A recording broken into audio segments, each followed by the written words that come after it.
everyone, this is a request video of how and when we use should, would and could. And if you've got the same question, stay tuned because in this video we're gonna talk about should.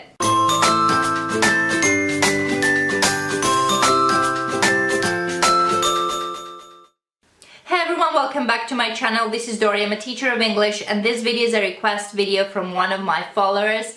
The name should be somewhere around here. I'm sorry, I don't know how to pronounce this. So the question was how and when we use should, could and would. In this video we're gonna concentrate only on should, and in following videos we're gonna talk about would and could as well. So should is very easy. We use should when we want to give advice to somebody, when we want to say that something is good to be done, but we don't necessarily have to do it. Nobody's gonna say anything if we don't, but it is the appropriate, it is the good thing to do. For example, you should eat healthy food.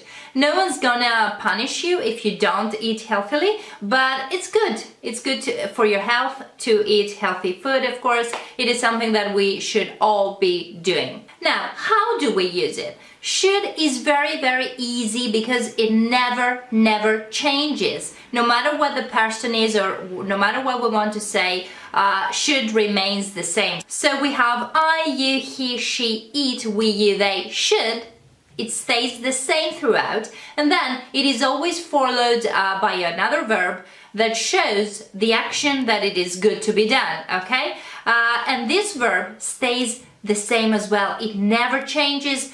After should, nothing changes. The verb is in verb form, no matter what we're saying, no matter no matter the tense we're using. So we have I should go now, you should go now, he, she, it should go now. Nothing changes again here as in other forms.